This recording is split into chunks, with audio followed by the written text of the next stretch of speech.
বট বড় বট গাছের সঙ্গে বেঁধে রাখা হয়েছে জিমিনকে। আজকে না জানি তার কপালে কি লেখা আছে। ভার্সিটি আসতে না আসতেই একটা মগা ছাগলের সঙ্গে শত্রুতা বেঁধে গেল। গাছের সঙ্গে সে একা বাঁধা অবস্থায় নেই, বরং জাঙ্কুকও বাঁধা অবস্থায় আছে। সুগা তাকে লুঙ্গি পরিয়ে নিচে পিঁপড়া ঝেড়ে দিয়েছে, তাও যে সে পিঁপড়া নয়, একেবারে বিষ পিঁপড়া। বেচারার সামনে চুলকাচ্ছে, কিন্তু সে চুলকাতেও পারছে না, হাত বেঁধে রাখা। এত বড় শাস্তি তো ইংরেজরাও সিরাজউদ্দৌলাকে দেয়নি। জাঙ্কুক কাঁদো কাঁদো করে বলল, ভাই, পিঁপড়া সিরিয়াস জায়গায় কামড়াচ্ছে, মানে যদি একটু চুলকে দিতেন। এতক্ষণ জিমিন চুপই ছিল, কিন্তু জাঙ্কুকের কথা শুনে দাঁত কেলিয়ে বলল, কই দেখি। সঙ্গে সঙ্গে জাঙ্কুক বলে উঠল, না উজুবিল্লাহ, পুরুষ বলে কি আমার কোনো পুরুষত্ব নেই? দেখুন, এসব আমার বউয়ের জন্য তুলে রাখা, কাউকে দেখাতে পারবো না। কিন্তু আমার সঙ্গে প্রেম করলে অন্য বিষয়, দেখতে হলে করতে হবে, মানে প্রেম। জিমিন মুখ ভেঙচি কেটে বলল, আসছে আমার পুদিনার চাটনি। আমি ওই প্রেম টেম করি না, এক্কেরে ভালোবাসি। সুগা সঙ্গে সঙ্গে জিমিনকে একটা ধমক দিয়ে বলল, ওকে তো পিঁপড়ার কামড় খাইয়েছি, তোমার বুঝি সাপের কামড় চাই? এখন বলো তোমাকে কোন স্তরে শাস্তি দেব? জিমিন গলা উঁচু করে নির্ভীক ভঙ্গিতে বলে, দেন, যেটা মন চায় দেন। সুগা কাছে এগিয়ে এসে বলল, লিপ ফিলার করবে? টাকা দেন করি। ওকে, ঠিক আছে। বলেই সুগা পকেট থেকে একটা শিশি বের করলো। একটু আগেই একটা ছেলেকে দিয়ে শিশিটা আনিয়েছে। জিমিন সুগাকে বলল, এই সুগা ভাই, এখানে অনেক গরম, ঘামিয়ে যাচ্ছি, একটু বাতাসের ব্যবস্থা করেন। আমার আড্ডা করব তোর জন্য শালি, বেশি কথা বলিস তুই। এই আন্ডাটা আমায় সিদ্ধ করে দিয়েন, বুঝতেই তো ডায়েটে আছি। সুগা ভ্রু কুচকে বলল, তার নমুনা তো দেখতেই পাচ্ছি, খাসি একটা। জিমিন তির্যক হাসি দিয়ে বলল, খাসি চিনেন? কেটে ফেলা ছাগলকে খাসি বলে। এই এখন বলুন, এখানে খাসি কে, আপনি নাকি আমি? মানে আমি কোনো খাসি না। ও মা, তাই নাকি? জিমিন পাশে বাঁধা জাঙ্কুককে ধীর স্বরে জিজ্ঞাসা করলো, ওর এত বড় ছেলের খতনা করা হয়নি? কি লজ্জার বিষয় বলুন তো। জিমিন ফের সুগার দিকে তাকিয়ে বলল, চিন্তা নেই মাইরি, ওই সামনের গাছটায় একটা খতনার বিজ্ঞাপন দেওয়া আছে। আমি আপনার কথা নয় ওখানে গিয়ে বলে আসবো, একেবারে জব্বর সার্ভিস দেবে। তুই আগে সার্ভিস নি ট্যাবলেট, আর আমি কি করেছি কি করিনি সেটা জানতে হবে না তোকে। যেদিন ধরবো না সেদিন বুঝবি কে খাসি আর কে পাঠা। তেল মেখে আসবো গায়ে, ধরতে গেলে বাউল মাছের মতন ফুরুত। ঠোঁট বাঁকিয়ে বলল জিমিন, ছাই দিয়ে দেব, ফসকাবে না। জিমিন চুপসে যায়, আর তার আর এখানে ভালো লাগছে না। ওদিকে সে কখন থেকে সুগাকে রিকোয়েস্ট করছে জিমিনকে ছেড়ে দেওয়ার জন্য। সুগা চোখ গরম করে জানিয়ে দিয়েছে আরেকবার মুখ থেকে সাউন্ড বের হলে তাকেও নাকি বাঁধবে। তাই ভয় মেয়েটি আপাতত চুপসে আছে। এই ভাই, ও মোর সিনিয়র ভাইয়া, ঠ্যাং ব্যথা হয়ে গেছে তো, এবার ছাড়ুন। ধরলাম কই? সুগা ধীরে ধীরে এগিয়ে এসে জিমিনের সামনে এসে শিশিটা ধরতেই জিমিন বলল, এটা কি তোমার বাল? সুগা গম্ভীর গলায় জবাব দিল, আরে সুগা ভাই, একটা হেব্বি মাল, তোমার থাপড়ে গাল করে দেব লাল। জিমিন ঠোঁট বাঁকিয়ে ভিঞ্চি কাটতে যাবে, আর তখনই সুগা শিশি খুলে সেখান থেকে মধু বের করে বলল, মধু খা শালি, তারপর যদি মুখের ভাষা মধুময় হয়। সিনিয়রদের সঙ্গে কেমন করে কথা বলতে হয় তা তো শিখিসনি। আপনিও তো জুনিয়রের সঙ্গে ভালো করে কথা বলেন না, তাদেরকেও ভালোবাসেন না। হলের রুমে দেখা করো ট্যাবলেট, ভালোবাসা দেবনি, ঝোলা ভর্তি করে নিও। যাব না, আপনি কাজ করান খালি। আর করাবো না, জাস্ট জাঙ্কুকের 7 মাস না ধোয়া জাঙ্গিয়াটা একেবারে ধুয়ে দিলেই হবে। সে কথা শুনে জাঙ্কুক ফের বলে উঠল, ভাই এসব না বলে মেরে ফেললেই তো পারেন আমায়। সুগা সেই কথায় পাত্তা দিল না। জিমিনকে কিছু বলতে যাবে তার আগেই জিমিন বলল, সমস্যা নেই, আমিও আপনাকে সেই চাঙ্গের ধোয়া পানি যদি ছিপড়ে শরবত করে না খাইয়েছি তবে আমার নামও মিন ইয়ঙ্গি সরি পার্ক জিমিন নয়। সুগা এগিয়ে এসে জোর করে জিমিনের ঠোঁট সহ ঠোঁটের আশেপাশে মধু লাগিয়ে দিয়ে পকেট থেকে আরেকটা বাক্স বের করলো। তৃষা সেখানে তাকাতেই ভয় চিৎকার করে উঠল, এমা মৌমাছি! এই লোক তাকে শেষ পর্যন্ত মৌমাছির কামড় খাওয়াবে? এই ভাই দেখেন, ছোট মানুষ তো, একটু না হয় ভুল হয়েছে, তাই বলে মৌমাছির চুমু চাই না। প্লিজ আপনার মানে পা ধরি, এই যাত্রায় ছেড়ে দেন। সুগা বিরক্ত গলায় জিজ্ঞেস করলো, ইয়ে ছাড়া কথা বলতে পারো না? খাটাস মেয়ে। সরি ক্ষমা করে দেন, চুমু খেতে চাই না। চুমু তো তোমায় খেতেই হবে সোনা, কারণ এখন যে তোমার চুমু খাওয়ানোর ভীষণ ফিল পাচ্ছে। যুবরাজ চেয়ারে পায়ের উপর পা তুলে বসে আছে। পিস্তলটা পাঞ্জাবের পকেট থেকে বের করে সামনে বসে থাকা তৃষার মা বাবাকে বলল, জলদি বলুন আপনার মেয়ে কোথায় গিয়েছে, না হলে কিন্তু মাথা উড়িয়ে দেব। তৈমুর তখনও ফোনে গেমস খেলছে। সে যে কিডন্যাপ হয়েছে সে খেয়াল কি তার আছে? যুবরাজ রাফসানকে বলল, এই সালার ফোনটা নিয়ে তো কিডন্যাপ করেও দাম পেলাম না, মন চাইছে ফোনটা ওর পেছনে গিয়ে ঢোকাই। ভাই করে কিন্তু অপারেশন খরচা আপনাকে বহন করতে হবে। হ্যাঁ তাও ঠিক। হঠাৎ জিমিনের মা চেঁচিয়ে বলে উঠল, এই কোনো সবজি আছে? এখন আমার সবজি শরবত খাওয়ার সময়, ডায়েটে আছে তো। যুবরাজ খুব করে বলতে ইচ্ছে করেছে শরবত নয়, আপনাকে হিসু করে দেওয়া সুইমিং পুলের পানি গুলিয়ে খাওয়াতে ইচ্ছে করছে, তবে সে বলল না। হবু শ্বশুর শাশুড়ি হয়তো। যুবরাজ জিমিনের বাবাকে কিছু বলতে যাবে তার আগেই সে বলে উঠল, এই বাবা, এই কিডন্যাপ করে কোথায় নিয়ে এসেছো? কি গরম এখানে, এত টাকা কামিয়ে কি লাভ যদি জনগণের জন্য একটা এসি না লাগাতে পারো? এভাবে কেউ কিডন্যাপ করে? এটা টিভি নয়, এটা ডিভিও নয়। এখন আমি খবর দেখবো কি করে? সন্ধ্যা 7টায় খবর শুরু হতে চলল। লোকটিকে থামিয়ে জিমিনের মা আবার বলে উঠল, এই বুড়া চুপ করে থাকো, এখন আমার জি বাংলার নাটক দেখতে হবে। গতকালের পর্বে দেখলাম রাধা ছাদ থেকে পড়ে যাচ্ছিল, এখনো আকাশেই ঝুলে আছে নাকি রিক লন্ডন থেকে এসে তাকে ক্যাচ করেছে সেটা দেখতে হবে না? মাকে থামিয়ে আবার তৈমুর চুপ যায় নাকি? সেও ফোনে ফ্রি ফায়ার খেলতে হবে, তাই ওর ফোন চাই বলে আন্দোলন শুরু করলো। শেষে যুবরাজের মাথা পুনরায় গরম হয়ে গেল। কেমন জাকি চাক্কর দিচ্ছে। সে রাফসানকে দ্রুত বলল, গবেট, এদের বিদায় করে বাড়ি পাঠিয়ে দে, এদের কিডন্যাপ করে আমি নিজেই এখন পাগল প্রায়। রাফসান মুখ বাঁকিয়ে বলল, আগেই বলেছিলাম এই পাগলের পরিবারের সঙ্গে সম্পর্ক করতেন না, শুনলেন তো না? এখন ভুগতে থাকেন, আবার তো বিয়ে করতে চান আরেক পাগলকে। অন্ধকার কুঠুরির অস্থির মৃত্যুর অন্তঃস্থল থেকে উঠে আসা সংকেত জানান দিচ্ছে আলো এখানে ঢোকে না, ঢুকতেও চায় না। ভারী কালচে পর্দা জানালাকে ঘিরে রেখেছে, বাতাসে জমাট বাঁধা রক্তের গন্ধ, কেমন যেন শ্বাসরুদ্ধকর সব। দেয়াল জুড়ে ঝুলছে বিস্মৃত সব প্রতিচ্ছবি, কোথাও চোখ পড়লে ফেলা খুব মুশকিল, কোথাও ভস্মীভূত অঙ্গ, আবার কোথাও হাহাকার মিশে থাকা অস্পষ্ট মানুষের চেহারা। ছবিগুলো যেন আর ছবি নয়, একেবারে মৃত আত্মাদের বন্দি আর্তনাদ। এক কোণে স্তূপ হয়ে পড়ে আছে ছুরি, করাত ও নানান রকমের অচেনা যন্ত্র।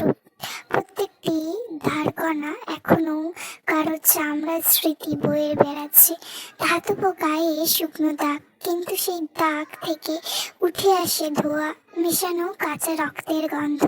সবচেয়ে ভয়ঙ্কর দৃষ্টিটি অপেক্ষা করছে দেয়ালের গায়ে গায়ে সারি সারি পুতুল, যাদের মাথা জোড়ো করে নেওয়া নেড়া করে ফেলা হয়েছে। শূন্য কাছের চোখগুলো স্থির তাকিয়ে আছে দর্শকের দিকে, অথচ চোখের ভিতরে নেই কোনো প্রাণ।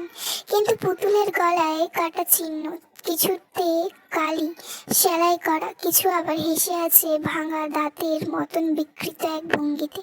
কালো হুডি পরা লোকটার মুখে একটা কালো মাস্ক। সে ঘরে ঢুকতেই হাতের ব্যাগটা থেকে একটা নতুন পুতুল বের করলো। টেবিলের ওপর থেকে একটা কাঁচি তুলে নিয়ে ইচ্ছে মতো আঘাত করতে থাকলো পুতুলের চোখের ওপর। যতক্ষণ না মনে শান্তি মিটল ঠিক ততক্ষণ পর্যন্ত। 7 মিটার পর সে বিকৃত পুতুলটিকে আরো বিকৃত করতে কেঁচি দিয়ে সব চুল কেটে একেবারে ন্যাড়া করে দিল। তারপর কিছুক্ষণ তাকিয়ে রইল পুতুলের দিকে। ঠোঁটের কোণে বেঁকে যায়। পরক্ষণেই ভেসে ওঠে এক বিকট হাসি, যা মানুষের নয়, পশু নয়, যেন অর্ধেক মৃত অর্ধেক জীবিত কোনো দুঃস্বপ্নের গলা ফেটে বেরিয়ে আসা আওয়াজ। হাসির প্রতিধ্বনি দেয়ালে ধাক্কা খেয়ে ছড়িয়ে পড়ে। মুহূর্তেই মনে হয় সারি সারি ন্যাড়া মাথার পুতুলরা কেঁপে উঠল, আর তাদের শূন্য চোখে লেগে গেল মৃত্যুর আতঙ্ক। লোকটি আবার পুতুলটিকে জড়িয়ে ধরে তার গন্ধ শুকলো। তারপর বলল, তোমার জন্য নতুন চুল চাই তো? তোমার জন্য চুল এনে দেব, তুমি রাগ করো না প্লিজ। বলে সে পুনরায় আগের মতো হাসলো। এবার হাসির শব্দ আগের থেকেও শক্ত গুণ বেশি ভয়ঙ্কর মনে হলো। পুরান ঢাকার একটা চোরাই ক্লাব ঘর। চোরাই বলাই যথেষ্ট একটা কারণ আছে, কারণ এখানে অবৈধভাবে রাতের বেলা পার্টি করা হয়। ভয়ানক সব নেশা করে মানুষেরা, মেয়ে মানুষের সঙ্গে সময় কাটানো এখানে একেবারে সাধারণ বিষয় বললেই বিবেচনা করা হয়। তবে আজকের বিষয়টি আলাদা, কারণ আজকে এই ক্লাবের অন্যতম কাস্টমার মিন ইয়ঙ্গি সুগা 28তম জন্মদিন। প্রতিবার জন্মদিনে সে নাইট ক্লাব পুরোটা ভাড়া করে নেয়, সবার জন্য সবকিছু ফ্রি করে দেয়। তবে এখনো সে এসে উপস্থিত হয়নি। সুগার বার্থডে কেক নিয়ে নয়, বরং মদ নিয়ে উদযাপন করা হয় নামি দামি সব ব্র্যান্ডের।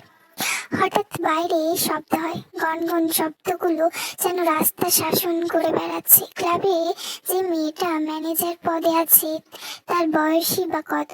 অতীত তাকে এইখানে নিয়ে এসেছে। তবে যাই হোক, সে মন প্রাণ দিয়ে যে মানুষটার জন্য সবসময় অপেক্ষা করে থাকে, সে হচ্ছে মিন ইয়ঙ্গি সুগা।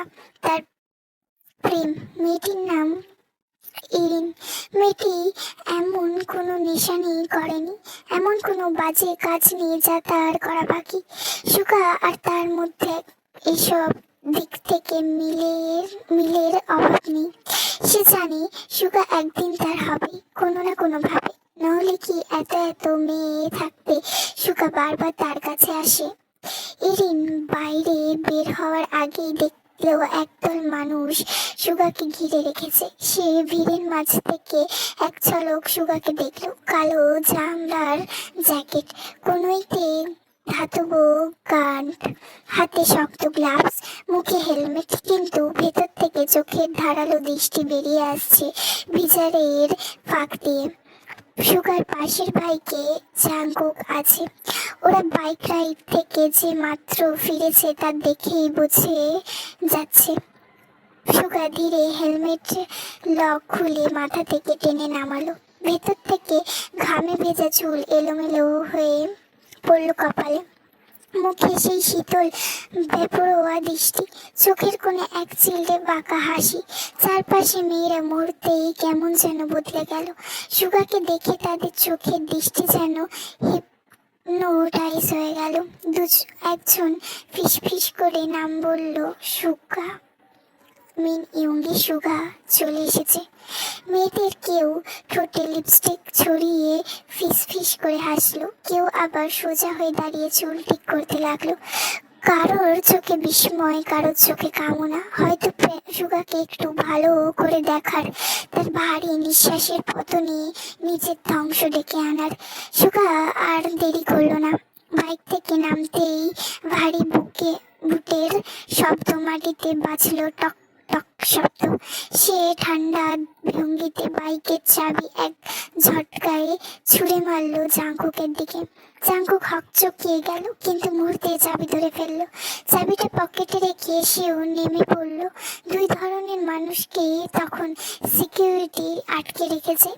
সুগা ভেতরে ঢোকার জন্য তো যথেষ্ট জায়গা দরকার, তাই না? ভেতরে ঢোকার আগে সুগা আর পেছনে তাকালো না, ভিড়ের মাঝ দিয়ে মাথা উঁচু করে ঢুকে গেল ভেতরে। সুগা ক্লাবে ঢুকতেই পার্টি শুরু হলো। স্কটল্যান্ড থেকে আনা হুইস্কির বোতলে একবার সবাই ডুবে গেল। তবে সুগার গান ছাড়া তো এই পার্টি অসম্পূর্ণ। সে গান গাইতে স্টেজে উঠলো মাঝরাতের দিকে। সেখানে উঠতে যাবে তার আগে একটা মাঝবয়সী ছেলে তাকে আচমকা ধাক্কা দিল। সুগা কিছু বলল না, নেশা করেছে, হুঁশ হারিয়েছে, ধাক্কা লাগা কোনো বড় বিষয় নয়। তবে মাথাটা গরম হলো তখন যখন ওই ছেলেটি বলে উঠল, সালা তোর মা কি তোদের অন্ধ পয়দা করেছে? এখনই তোর মদের গ্লাসটা পড়তো। ব্যাস এইটুকু শুনেই সুগার মাথা বিগড়ে যায়। টেবিলের ওপর সিরিজ রাখা ছিল, তাকে ড্রাগস ছিল।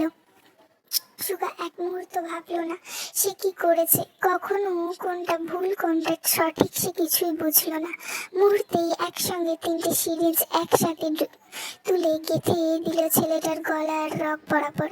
ক্লাবের সবাই এক লোহময় থেমে গেল। ছেলেটি মাটিতে লুটিয়ে পড়ে জবাই করা মুরগির মতো কিছুক্ষণ ছটপট করে সেখানে স্থির হয়ে গেল। সবাই তখন আতঙ্কে চুপসে আছে। সুগা জাঙ্কুকের দিকে তাকিয়ে বলল, ওর ব্যবস্থা কর।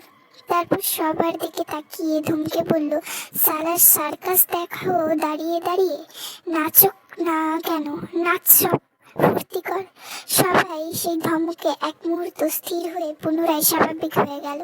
ইরিন এসে সুগার কাঁধে হাত রাখতেই সুগা একবার সেই হাতের দিকে তাকালো বাঁকা চোখে।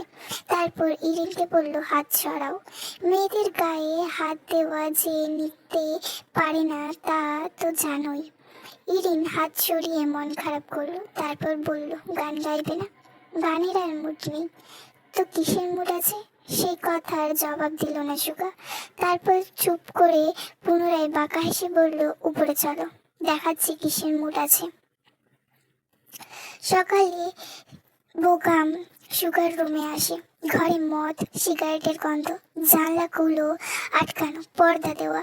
সুগার আলো পছন্দ না, তবে কালো রং অনেক পছন্দ। পছন্দ অন্ধকার, তাই তো বাড়ির চারপাশে তার এত এত গাছপালা, যাতে করে ছায়া ঘিরে রাখে তার কঠোর কাঠের বাড়িটিকে।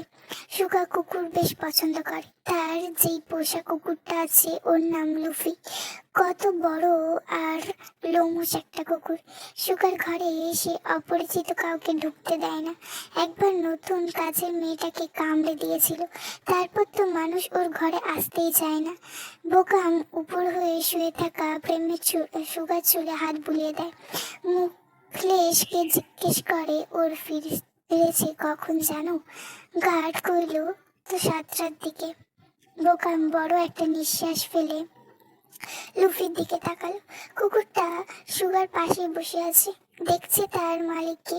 বিপদের গন্ধ পেলেই হামলে পড়বে, মনে মনে হয়তো তাই ভাবছে। বোকাম ভরা কণ্ঠে মুকলেশকে বলল, আমি ওকে মানুষ করতে পারিনি কালুর বাপ। ওকে আমি যথেষ্ট ভালোবাসা দিতে পারিনি। তবে তুমি তো জানো আমি চেষ্টা করেছি, তবু ব্যর্থ হয়ে কেন হলাম। বোকামের রুম থেকে চলে যাওয়ার পর সুগা একবার ফিরে ঘুমিয়েছিল ঠিকই, কিন্তু তার ঘুম অনেক পাতলা। রুমে ঢুকতেই টের পায় সে ঘুমটা ভেঙে যায়। সে একটা সিগারেট ধরিয়ে ফোনের দিকে তাকায়। ভালোই তো সময় হয়েছে।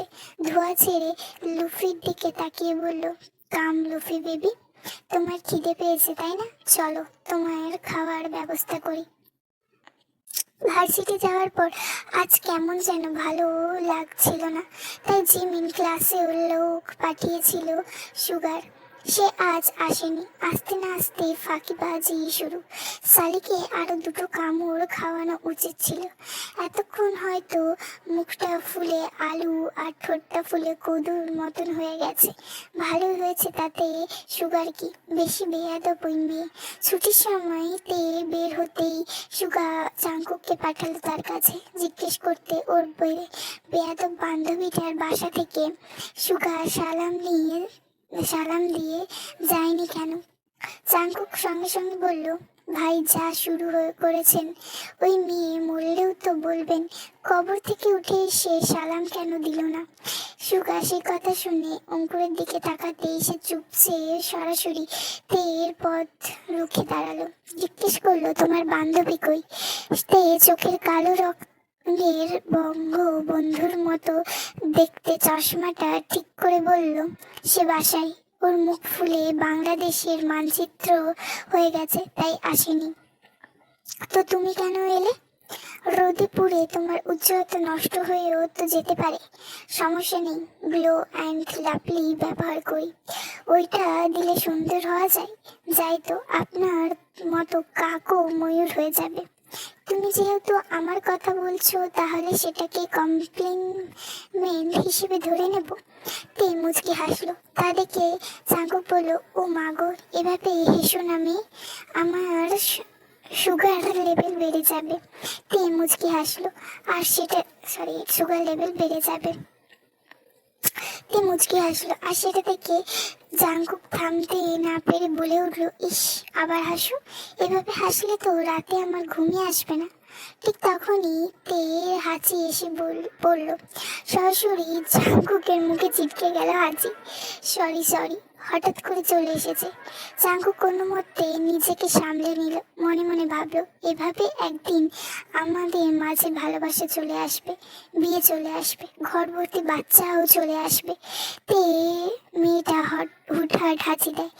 আর না জানি কি কি দেবে, তাতে কি, ভালোবাসায় এমন দু চারটে দেওয়া নেওয়া নেওয়াই চলতেই থাকে। তে যদি হাঁচি দেয় আমি, তাহলে ভালোবাসা দেব, আদর দেব, ডজন বাচ্চাও দেব। স্বপ্নমগ্ন অঙ্কুরকে ভাঙিয়ে দিল হঠাৎ সুগা ভাইয়ের ফোন। একটু ধৈর্য নেই লোকটার। এভাবে চললে তো তার বিয়ের 1 মাস পরেই শোনা যাবে ইয়ঙ্গি বংশের উত্তরাধিকারী চলে এসেছে। ফোন ধরতে ওপাশ থেকে সুগা গম্ভীর স্বরে ভেসে এলো, জিমিনের খবর কি? কি বললো তে? তে তো কিছু বললো না, কিন্তু আমি যে তাকে অনেক কিছু বলতে চাই। কি বলতে চাস? বলতে চাই, ওগো তে, তুমি কি আমার জীবনের ডাডা হবে, যাকে ছাড়া আমার জীবন চলেই না? সুগা হা হলো না, উল্টো গম্ভীর গলায় বলল, কিন্তু ও তো ওয়াইফাই ইউজার, ওই একটা হলেই তো হলো। জিমিন অনেক কষ্টে মেডিসিন খেয়ে ঠোঁটের ফোলা কমিয়েছে। জীবনটা তার বেদনা এমন হারে দরজাল ছেলে তো কোনোদিন সে দেখেনি। খবিসের ঘরে একটা তার ছিঁড়া আসবে, থু দিয়ে গরু মাংস রান্না করে খাওয়াবে, এই বলে রাখছে জিমিনের সব টাকা পয়সা শেষ হয়ে যাচ্ছে। একটা কাজ তো খুঁজতে হবে, এভাবে চললে হবে না। এদিকে তের মা কাল রাতে জিমিনকে তেকে পাশের ঘরে নিয়ে ফিস করে বলেছিল, কিরে, তোর বন্ধু আর কয়দিন এখানে থাকবে? সত্যি করে বলতো, এই মেয়ে কোনো কাণ্ড ঘটিয়ে এখানে আসেনি তো? সেই সব কথা জিমিনের একটু ভালো লাগেনি।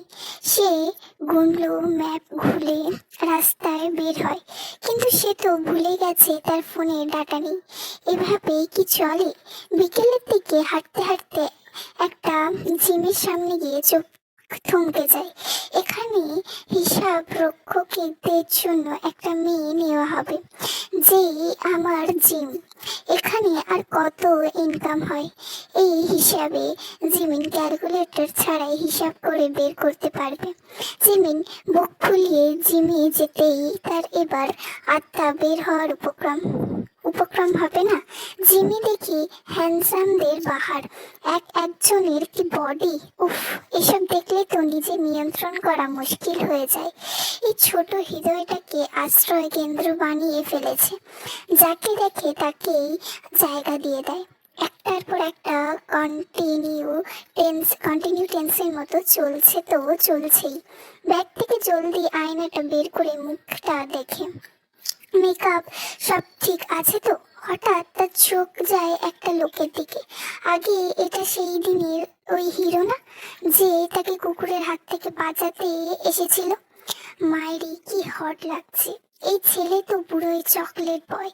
এই ছেলেটার সঙ্গে এই নিয়ে 2বার দেখা হলো। আল্লাহ, মনে হয় প্রেমের ইঙ্গিত দিচ্ছে। ইউনো শরীর এখন পুরো ভিজে গেছে ঘামে, কপাল থেকে নেমে আসা ফোঁটা চোখে পড়ছে।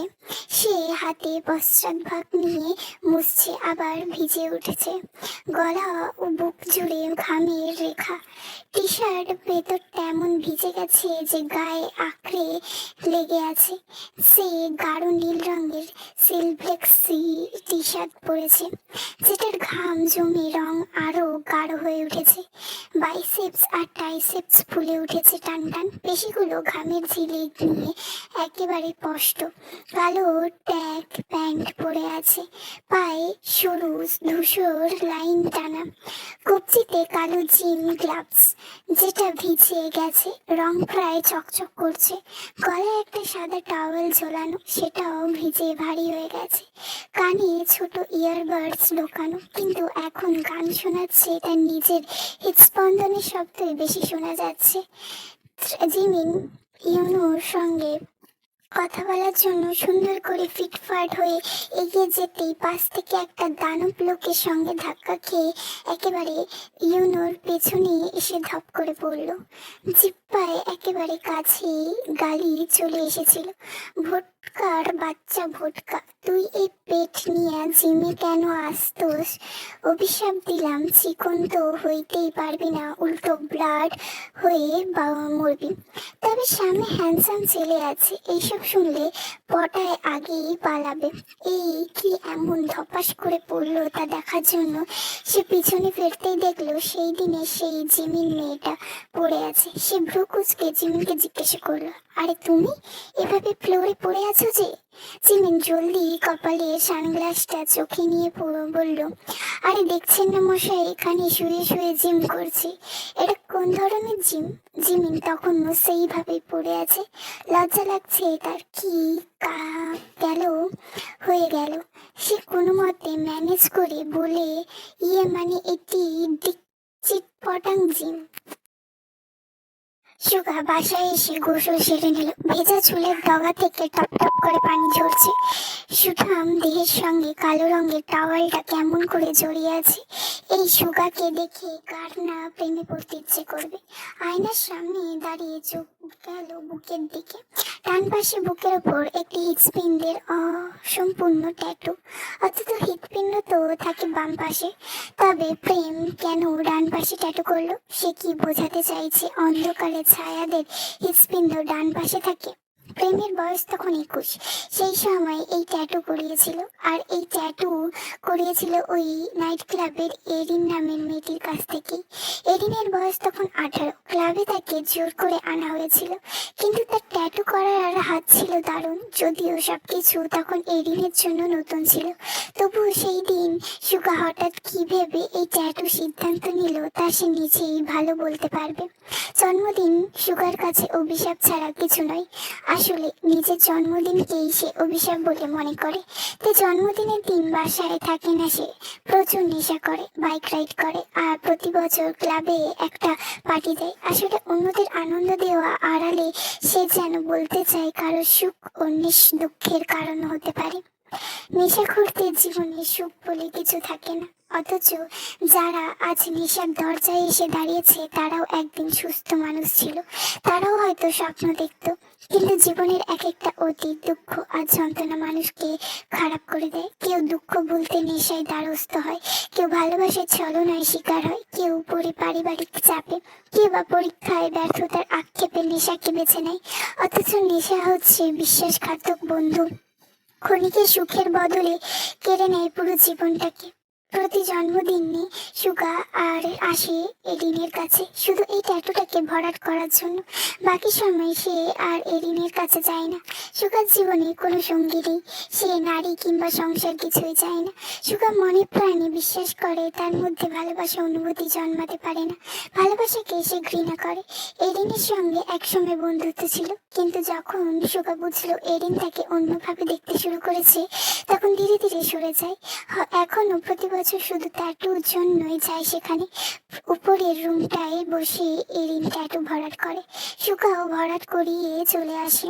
হয়তো যেদিন ট্যাটুটি পুরোপুরি শেষ হয়ে যাবে সেদিন থেকে আর কোনোদিন ইরানের কাছে ফিরবে না। সুগা সাদা রঙের শার্ট পরে বাগানে গেল। নিজের হাতে গড়া ফুলের বাগান, গাছ ভর্তি নানান রঙের ফুল দেখলেই মনে শান্তি নামে। তবে সবচেয়ে বেশি প্রিয় তার লাল গোলাপ। অনেকগুলো গাছ আছে, সে কয়েকটা গোলাপ কেটে নিয়ে ঘরে নিয়ে গেল। ফুলদানিতে পানি ভরে তাতে সাজিয়ে রাখবে। ফুলগুলো রেখে সুগা গেল কিচেনে। ফ্রিজ থেকে ব্রিফ বের করে যত্ন করে কাটতে শুরু করলো। বড় একটা হাড় সহ মাংস, হাতে সদ্য কেনা ধারালো চাপাতি। কাটতে হবে তো, কিন্তু তবুও কেমন যেন চাপাতি চালাতে ইচ্ছে হচ্ছিল না, তাই ফোনে গান ছেড়ে দিল। গান ছাড়া কাজ করতে সুগার বোরিং লাগে। ফোনে তখন বাজছে প্রেম আমার, ওহো প্রেম আমার। সুরের সঙ্গে মিলিয়ে সুগা গুনগুন করে গাইছে, আর সেই সুরের ছন্দে মাংসে কোপ বসাচ্ছে চাপাতি দিয়ে। এটাই তো সুগার কাছে আসল ফিলিংস। ইয়ানো সরাসরি এখান থেকে সাওয়ার নিয়ে তৈরি হয়, তারপর জিমিনকে নিয়ে ক্যাফেটেরিয়ায় বসে। এই মেয়ের নামটি জিজ্ঞেস করা হয়নি, তবে বারবার এর সঙ্গে দেখা হয়ে যাচ্ছে। ইউনো বিনয়ের সঙ্গে জিমিনকে জিজ্ঞেস করলো, নাম কি তোমার, বাসা কোথায়? জিমিন, পার্কে। জিমিন, বাসাই তো এইদিকে। তবে মনে মনে সে বলল, বাসা যেখানেই হোক না কেন, আপাতত তোমার মনের মধ্যে বানাতে চাই। ইয়নো হেসে বলল, এখানে কেন আসা, মানে জিম লাভার নাকি? হ্যাঁ হ্যাঁ, একেবারে ছোট্ট কাল থেকে, কিন্তু আমার মনের মতো কোনো জিম সেন্টার বাংলাদেশে খুঁজেই পাচ্ছিলাম না। কিন্তু এই জিমটা কিন্তু আহামরি ছিল আসলেই। ও আচ্ছা, তাহলে বোধ হয় আমার দেখতে একটু সমস্যা হয়েছে। ইউনো জিজ্ঞেস করলো, তোমার ট্রেনার আছে, মানে জিম ট্রেনার? সেই তবে সরি নেই, তবে আপনি চাইলে হতে পারেন। ইউনো হাসলো, তারপর বলল, হতে পারতাম, তবে আমার আরো অনেক কাজ আছে। আপনি কি কাজ করেন? মানুষ খুন। জিমিন চোখ বড় করলো, কি মানুষ খুন? মানে যারা মানুষ খুন করে তাদের খুঁজে বের করি। জিমিন বলল, ওমা, পুলিশের লোক? না, ইন্টেলিজেন্ট অফিসার। তার মানে তো আপনার মাথায় অনেক বেশি বুদ্ধি বলা যায়। আপনার নামটাই তো জানলাম না। ইয়ানো এক মুহূর্তে প্রেমিন সুগার নামটা মাথায় এলো জিমিনের। আজকাল খালি প অক্ষরের মানুষের নাম বেশি তার সঙ্গে দেখা হয়ে যায়। তবু দেখো না, কোথায় এই সুগা আর কোথায় এই ইয়োনো। হঠাৎ ঠিক সুগার সামনে সিটে বারবার দুজন ছেলে এসে বসলো, বরাবর দুটো ছেলে এসে বসলো। এতক্ষণ দুজনের পেছনে ছিল। ইয়োনো বিষয়টি লক্ষ্য করে, তবে সে কেবল একবার তাকিয়ে আবারও ফোনের দিকে তাকায়। এখানে সে এমনি এমনি আসেনি, জিমিন তো অজুহাত ছিল, একটা বিষয়ে তদন্তের জন্য আসা। তবে তদন্ত হবে কি করে? ক্রিমিনাল যে ডিল করতে এখনো এলো না। হঠাৎ জিমিনের ফোন অফ স্ক্রিনে দেখলেও ঠোঁটে লিপস্টিক কেমন যেন একটা ফিকে হয়ে গেছে। সমস্যা একটাই, কিন্তু খেলে লিপস্টিক পেটে চলে যাক, হোক তো তা অনেক দামি লিপস্টিক কিংবা ওয়াটার প্রুফ। এখন এই হ্যান্ডসামের সামনে তো আর লিপস্টিক লাগানো যাবে না, তাকে তো বোঝাতে হবে জিমিনের ঠোঁট জন্ম থেকেই এমন। বিড়ি খাওয়াদের মতো নয়, বরং জন্মের দিনই লিপস্টিক দেওয়া সহ পয়দা হয়েছিল। এখন খালি কালায় চেঞ্জ হয়। সে ইউনোকে বলল, আমি একটু ওয়াশরুম থেকে আসছি, জাস্ট 2 মিনিট। হ্যাঁ শিওর। মেল আর ফিমেল ওয়াশরুম পাশাপাশি, তবে ওয়াশরুমে জিমিন গেল না, গেল বেসিনের আয়নার সামনে। সে উঠে যেতেই ছেলে দুটো উঠে গেল। যেতে যেতে বলল, হাব্বে হালা করক কারেক জিনিস আছে একখানা, এরে হাতছাড়া করি তো কেলা কত হবে। হাঁচা কইছস কাদের? তবে মাইয়া মনে হয় না পুরান ঢাকার, তাতে কি, জিনিস তো ঝপ্পর। তারা উঠে ওয়াশরুমের দিকে যায়। ইয়েনো একটা মুচকি হাসি দিয়ে ফোনটা পকেটে রেখে তাদের পেছনে ওয়াশরুমের দিকে যায়। ছেলে দুটো মধ্যাকার মধ্যে একজন জিমিনের পেছনে এসে দাঁড়াতেই জিমিন আয়নার দিকে তাকিয়ে তার সঙ্গে দৃষ্টি মেলায়। তার হয়তো বুঝতে বাকি নেই, ছেলে দুটো তাকে দেখে বিশ্রী হাসি দেয়। সেই হাসি দেখে আস্তে করে ব্যাগের ভেতরে হাত ঢুকিয়ে দেয়। সেখান থেকে কাটার বের করে আগেই দরজার সামনে ইয়েনো এসে দাঁড়ায়। ছেলে দুটোর উদ্দেশ্যে বলে, বলো কোন হাসপাতালে যেতে চাও আর কেমন থেরাপি লাগবে। জিমিন ততক্ষণে আর কাটার বের করলো না, তবে ভেবেছিল বিষয়টা শেষ হবে এখানে, কিন্তু না। ইয়ানো কাদের নামক ছেলেটিকে বলল, কোন হাসপাতালে যাবা বলো, সেখানকার সিট বুকিং দিতে হবে তো। ছেলেটার কিছু বুঝে ওঠার আগেই ইয়ানো তার গায়ে হাত তুলল। নাক বরাবর কয়েকটা ঘুষি দিয়েই রক্ত বেরিয়ে এলো। পাশের ছেলেটা শক্তি হচ্ছে না ইয়ানোর হাত থেকে তার বন্ধুকে রক্ষা করার। ওদিকে জিমিন তো কেবল হা করেই রইল। এত জেন্টেলম্যান এই ছেলের মার দেওয়ার স্টাইল কি জোশ! সে জানে কোথায় মারলে শত্রুকে সহজেই নাজেহাল করা যাবে। ছেলেগুলো দৌড়ে পালিয়ে যেতে ইয়ানো নিজের কলার ঠিক করে বলল, ধ্যাত, সকালেই তো আয়রন করেছিলাম, যাক ব্যাপার না। জিমিন, তুমি ঠিক আছো? জিমিন তো কোনো পাত্তা নেই, সে হা করে ইয়ানোকে দেখছে। ঠিক আছে জিমিন, কথা বলছো না যে? জিমিন ইয়ানোর দিকে ওইভাবেই তাকিয়ে রইল। এতদিনে মনের মতো ছেলে পেয়েছে, বউ হলে এরই বউ হবে, কিন্তু পটাবো কেমন করে? হঠাৎ জিমিনের মাথায় বুদ্ধি এলো। এই বুদ্ধি হলো ছেলে পটানোর বুদ্ধি নাম্বার 1। কাজে না লাগালে বাকিগুলো ট্রাই করবে। জিমিন চোখ পিটপিট করে কপালে হাত দিয়ে বলল, ঠিক নেই আমি অজ্ঞান হয়ে যাব, মাথাটা ঘুরছে। ওমা গেলাম পড়ে, কেউ প্লিজ আমায় কোলে নিয়ে সাহায্য করুন। বলতে না বলতে ধপাস করে ইয়ানোর গায়ে হেলে পড়তেই যাবে, তার আগে ইয়ানো কল এলো। সে সাইড হতেই ধপাস করে আবারও জিমিন পড়ে গেল। তা দেখে ইয়ানো তার দিকে চেয়ে বলল, এখানেও বুঝি চিৎপটাং জিম করছেন, নাকি এটা বাথরুম জিম? কালুর বাপ লুঙ্গি হা করে বিছানায় শুয়ে আছে, খালি গায়ে। হাওয়া বাতাস লাগলেই হবে নাকি? দেহ মন সকল অঙ্গ প্রত্যঙ্গের জন্য হাওয়া বাতাস গুরুত্বপূর্ণ। ইদানিং কালুর বাপের বিয়ে ফিলিংস পাই, করেই ফেলবে নাকি? তাছাড়া এলাকার মেয়েগুলো তো বিশাল জাল্লায় থাকে, সুন্দর হয়েও পড়েছে বিপদে। ইস, মাঝে মাঝে নিজেরই লজ্জা করে। বউ নার্গিসের মরণ স্মরণে তার একটা গান গাইতে ইচ্ছে করছে। গাইবে নাকি? দরজাটা তখন খোলাই ছিল। হঠাৎ বোকাম আচমকা ঘরের মধ্যে ঢুকে কালুর বাপকে এই অবস্থায় দেখেই তো মাথায় তার গোল গোল করতে শুরু করলো। মুশকিল জলদি উঠে বসে লুঙ্গি ঠিক করতেই বোকাম বলল, ওই পচে যাওয়া জোট কাটে গ্যালারির ফটোর মতো প্রদর্শন না করলে কি নয়? বুড়ো বয়সে ভীমরতি, যা দুষ্টু, ওদিকে নজর দিলেই কি নয়? কালুর বাপ, ক্ষমা করবেন, সবাইকে তো আজকাল নার্গিস মনে হয়, কাকে যে কি বলে ফেলি।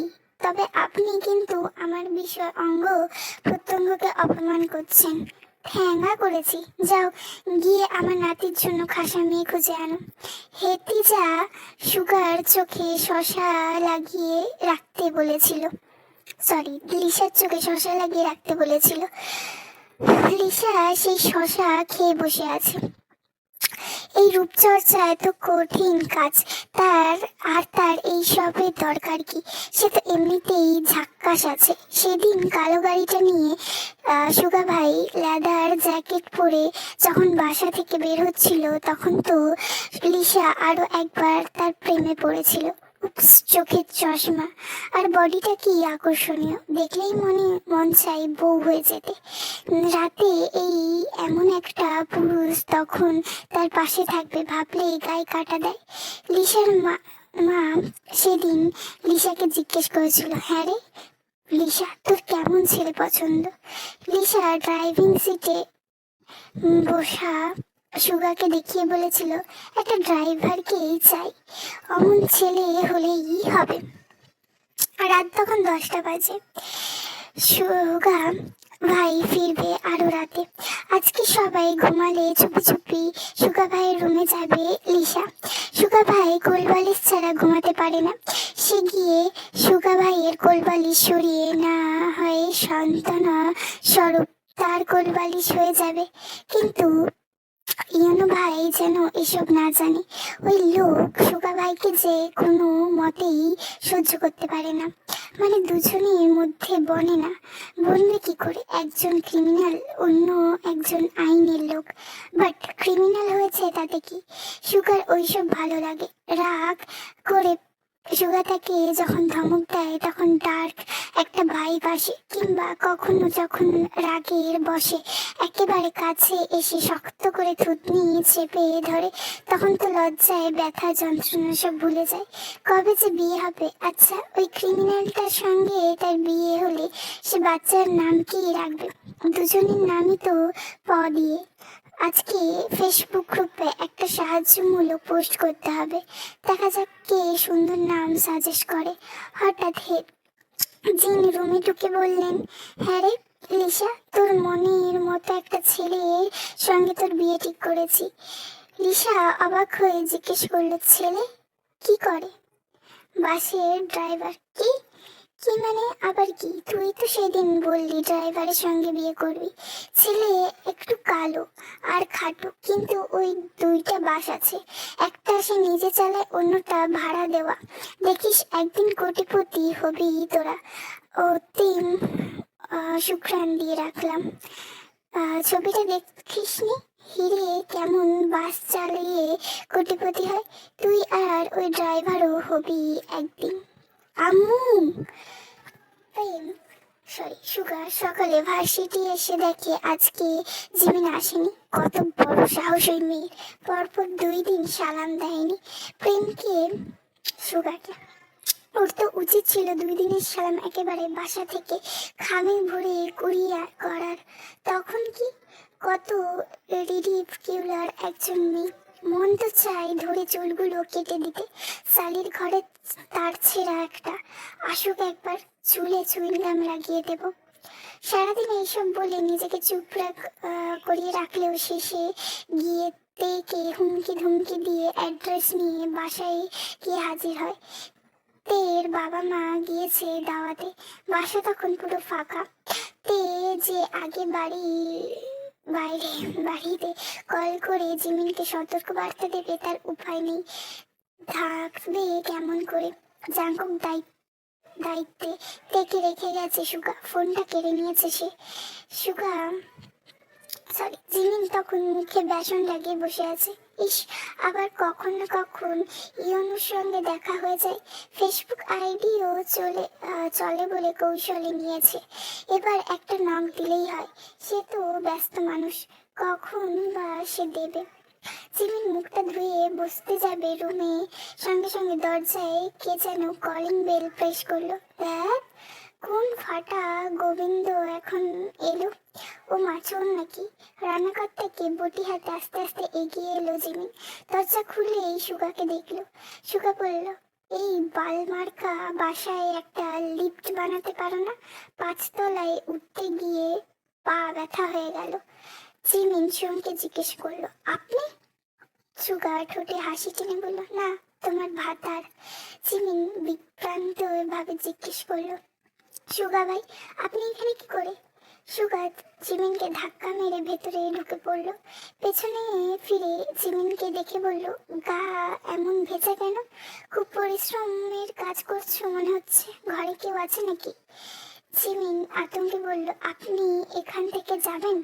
সুগা পাত্তা না দিয়ে সরাসরি বিছানায় গিয়ে বসে পড়ল। তবে বলল, বিছানায় এসো।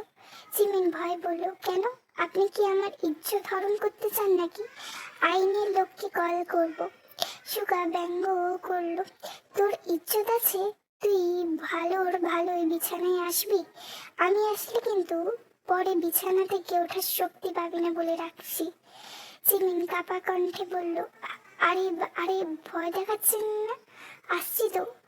সুগা তৃপ্তির হাসি হেসে বলল, এই তো আমার ব্যাট বিচ। ফার্মাসির সামনে বাইকটা থামাতেই আতঙ্কে জিমিনের ভেতরটা কেঁপে উঠল। সে তো এই হার্টবিট করলাকে ইহো জিন্দেগিতে ভয় পায় না।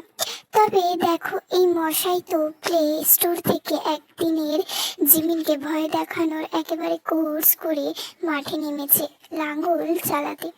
লাঙ্গল তো টানা হয় এদের মতো বলদ গরু দিয়েই, না হলে কোনো শত্রু আবার গাভী গরুকে নিয়ে এইসব করায়। যাই হোক, কথায় কথায় নিজেকে গাভী গরু বলে কত বড় পাপ করল জিমিন। এখন শাস্তি স্বরূপ ইউনোর বউয়ের হয়ে র্যালি হয়েছে। ছেলে সরকারি চাকরি করে, বিয়ে হয়ে গেলে জিমিন ভালোই টাকা পয়সা হবে, তখন তো আর এত কষ্ট করে চাকরি খুঁজতে হবে না। তাছাড়া ওইসব চাকরি ফাকরি জিমিনের পেশায় না। সে তো কেবল শুয়ে বসে থাকতে চায়, তার সামনে মানুষ খাবার সে নিয়ে যাবে, মুখে তুলে খাইয়ে দেবে, আর সে বসে বসে খালি ফোন চালাবে। আর কি চাই এ জীবনে? তবে বিষয় এখন একসব নয়, কথা হচ্ছে সুগা ফার্মাসিতে কেন গেছে। খুবই সন্দেহজনক। হাই খোদা, মাইন্ড কয়লার মতন এমন ফকফকা হচ্ছে কেমন করে? জিমিন একটা দীর্ঘ শ্বাস ছাড়লো। সুগা ফিরে এলো একটা পানির বোতল নিয়ে। জিমিনকে ওষুধের পাতাটা এগিয়ে দিয়ে বলল, খাবে নাকি? এটা খেলে অনেক বড় বিপদের থেকে বাঁচতে পারবে। মানে মানে এটা অ্যালার্জির ওষুধ, এটা খেলে চুলকানি কমে। মেয়ে, তুমি আমায় সুযোগ পেয়ে এত টাচ করছো যে সঙ্গে সঙ্গে অ্যালার্জি শুরু হয়ে গেছে। আমার স্কিন কত সেন্সিটিভ ধারণা আছে? দিলে তো এখন খরচা বাড়িয়ে। কত কিপ্টে আপনি! আমাদের ওইখানে কদুমিয়া নামক এক লোক থাকতো, সবাই তাকে ডাকাত কিপ্টে কদু বলে। আপনি ভাই তার থেকেও বেশি কিপ্টে। ও, আর তুমি তো মহিয়সী। তো দাও, একটা পথ সঙ্গে করে এসেছি, পেট্রোলের বিলটা দাও। না মানে, তোমার চ্যাটাং চ্যাটাং কথাবার্তা ওই আর মানতেই যে আটকে যায় তা সুগার জানা আছে। দেখুন সুগা ভাই, এমন ভাবে বললে কিন্তু জিদের বসে কেলেঙ্কারি বাঁধিয়ে ফেলতে পারি। তুমি শোনা নতুন নতো, তাই জানো না সুগা যে জিদের ভাত কুত্তাকেও খাওয়ায়। Be careful. জিমিন চুপসে যায়। সুগা একসঙ্গে 3টে এলাচির ওষুধ মুখে দিয়ে পানি খেয়ে খায়। জিমিন একবার তার কণ্ঠমণির দিকে তাকায়। পানির প্রতিটি ঢোকে ওই উঁচু জায়গাটা কেমন উপর নিচ হচ্ছে। মনে করে যেন এই মুহূর্ত তার শরীরের লোমকূপগুলো নড়ে ওঠে। একটা অনুভূত শিহরণ কাজ করে। এই অনুভূত শিহরণ কাজ করাটাও তো ভীষণ অদ্ভুত। এই খবিশ লোককে দেখে বরঞ্চ নেগেটিভ ফিলিংস ছাড়া ভেতর থেকে অন্য কিছু আসা ঠিক না। সুগা পানি খাওয়া শেষ করে ভ্রুকুচকে জিমিনের দিকে তাকিয়ে বলল, পানি খাওয়ার সময়ও এত নজর দেওয়া লাগে? ছেলে মানুষ দেখনি দিকেই? অবশ্য ছেলে অনেক দেখেছো, তবে সুগার মতন বারুদ তো এক পিসি, দেখবে কেমন করে। হয়েছে, নিজের প্রশংসা আর করতে হবে না। প্রশংসা করলাম কই? ওইসব যেন তেন মানুষের সামনে করলেও সম্মান খোয়া যাবে। জিমিন মুখটা ভেঙচি দিতেই সুগা ফের বলে উঠল, শক্ত করে ধরতে বলেছি বলে এমন ভাবে সুযোগ নিয়ে ধরেছ যে এখন শরীরে ভীষণ অ্যালার্জি হচ্ছে। 3টে ওষুধ খাওয়ার পরেও মনে হচ্ছে আরো 2টো খেয়ে 5টা করি। ভাইরাস কোথাকার। সুগা ভাই, কি আমি আপনার বাইকটা চালাই? সুগা এক মুহূর্তে বিচলিত হয়ে গেল। আরে না, লেগে যায় যদি? তখন আমার কি হবে ভেবে দেখেছো? জিমিন থমকে যায়। ও মা, এই লোকের দেখি মন বলেও কিছু আছে। জিমিন কিছু হয়ে যাবে বলে দুশ্চিন্তা করছে, তা দেখে জিমিন সুগাকে বলল, আমি আপনাকে ভুল ভেবেছিলাম সুগা ভাই, খারাপ ব্যবহার করেছি। থাক, আপনি বরং বাইকটা চালান, আমি পিছনে বসবো। জিমিন ইমোশনাল হতেই সুগা জিমিনকে ধাক্কা মেরে বাইকের সঙ্গে থেকে সরিয়ে বলল, আরে সালি সর, তুই হেলান দিয়ে আমার বাইকের সঙ্গে বসে তার গায়ের নোংরা লাগিয়ে দিচ্ছিস। আর তোর লাগলে আমার কি, আমি তো আমার বাইকের কথা বলছি। তুই চালাতে গিয়ে যদি আমার বাইকের গায়ে লাগিয়ে দিস তখন তো আমার বাইকটার কত লাগবে, ওর গায়ে আঁচড় পড়লে তখন আমার কি হবে? সর, ঘেসবি না একদম। জিমিনের ভেতরটা চুরমার হয়ে গেল। মনে হলো কেউ হাতুড়ি দিয়ে ইমোশনকে একেবারে টুকরো টুকরো করে দিয়েছে। সুগা মুখটা বাঁকিয়ে কেবল চোখে কালো সানগ্লাসটা পরে বলল, আস্তে বসবা ভুটকি, তোমার ওজনে যেন আমার জানেমানে নিঃশ্বাস বন্ধ না হয়ে যায়। জিমিন কোনো মতে বাইকে উঠে এসে বসলো। তোর জানেমানের হাওয়া একবার লিক করেছি না সুগার বাচ্চা, এবার দেখ অন্য কিছু করব, এবার সঙ্গে তোরটাও করব, দেখতে থাক। পোস্তগোল্লা ব্রিজের সামনে বাইকটা পার্কিং করছে সুগা। সিগারেট ধরিয়ে ভ্রু কুচকে বলল, দেবে নাকি একটা টান? আমি আবার দয়াশীল তো, কাউকে না দিয়ে কিছু খাই না, খোদার নামে দিলেই ফেলে দান। ওই যে দেখেন একটা কুত্তা বসে আছে, ওর সঙ্গে শেয়ার করে খান। তুমিও তো একই গোত্রের, ওর আর তোমার খাওয়া একই কথা। নদীর পক্ষে অস্ত্রমান সূর্যের কমলা রশ্মি গলে গিয়ে ঝরে পড়ছে তখন। বিস্তীর্ণ জলের বিস্তার করছে অগ্নিদীপ্ত স্বর্ণালী আভা। স্রোতের বুক জুড়ে সেই আলো ঝিলমিল করছে একেবারে গণতন্ত্র রক্তক্ষণীর আয়নার মতো বাতাসে ভেসে আসছে কাঁচা নদীর গন্ধ। কোথাও শৈবালে মৃদু শ্রোতা সুবাস, আবার কোথাও দূরবর্তী মাঝিদের গর্জন, দূরে কোথাও আবার লঞ্চ স্টিমারের হয়ে চল বাজছে। সুগা সিগারেটে শেষবারের মতো একটা টান বসিয়ে ধোয়ার কুণ্ডলিটাকে বাতাসে ছেড়ে দিয়ে বলল, ফিজিওলজির কোনখান থেকে শুরু করি বলো তো? আমি বলেছি আমাকে শুরু করতে। বলবে কেন? সব কথা বলতে হয় না, কিছু জিনিস নিজে থেকেই করতে হয়। ঢং। দেখুন, আমি এখন বাসায় যাব, আর আমাকে আপনার ফিজিওলজি দেখাতে হবে না। ওইটার জন্য আমি একটা ভালো স্যার দেখে টিউশনি নেব পুরুষ মানুষের কাছ থেকে। তো কোনো সমস্যা? না, আমার কোনো সমস্যা হবে? জাহান্নামেও যাও তুমি। সব সময় আপনি এমন করেন, সরি না বললে কিন্তু আমি রাগ করে ব্রিজের ওপর থেকে ঝাঁপ দেবো বলে দিচ্ছি। সেটা তো আমি সরি বললেও তুমি ঝাঁপ দেবে না সোনা। রাত তখন 11টা বাজে। বিছানায় তখন মরার মতো পড়ে নাক ডাকছে। জিমিন এপাশ ওপাশ কিছুক্ষণ ফিরে ফোনটা হাতে নিল। ইউনোর একটা মেসেজ দিলে সমস্যা কি? সে তো খুব বেশি সময় নষ্ট করবে না, কিংবা জ্বালাতনও করবে না। আজ এমনিতেও মনটা কেমন জানি খারাপ। বাড়ির কথা মনে পড়ছে অনেক। তবে জিমিন তার বাবাকে ভালো করেই চেনে, সে কখনোই জিমিনকে খুঁজবে না, কোথাও না। জিমিন একটা দীর্ঘশ্বাস ছেড়ে কি একটা ভেবে ইউনোকে মেসেজ দিয়েই দেয়। কিছুক্ষণের মাথায় ইউনো রিপ্লাই পেয়ে জিমিনের মন নেচে ওঠে। ইউনো লেখে, রাত জাগা পাখির দলে নাম লেখার ইচ্ছে জেগেছে, ঘুমাও নিজে। ঘুমটা যেন কোথায় হারিয়ে গেছে। আমার চোখের পাতার সব ঘুম কে যেন ছিনিয়ে নিয়ে গেল। কল দি। জিমিন মানা করলো না। আজ জানেন সবটা কেমন অন্ধকার লাগছে। আমি না আপনাকে কিছু বলতে চাই, চাওয়ার মতো কথা কখনো বলা যায় না, বলতে না অন্য কারোর কানে পৌঁছে যাবে। জিমিন কিছু একটা বলেও থমকে গেল। ইয়ানো ফের বলল, কি যেন একটা বলতে চাইছিলে? তা কিছু কথা বললেও বোঝা যায় না, কিন্তু যদি আমি অনুভব করতে চাই। জিমিন সেই কথা শুনে মুচকি হাসলো। কিছু একটা বলতে যাবে তার আগেই ইয়ানো বলল, এই তোমার সঙ্গে একটু পরে কথা বলি, একটা এমার্জেন্সি আসছে। জিমিন কলটা রেখে দিল। মনে মনে চোখটা বন্ধ করে একটা শান্তি নিয়ে ইয়নোর মুখশ্রী কল্পনা করার চেষ্টা করতেই ভাসলো সুগার মুখটা। চোখ সরু করে লোকটা সিগারেটের ধোঁয়া উড়াচ্ছে। ধ্যাত, আজ রাতের ঘুমটা এবার গেল।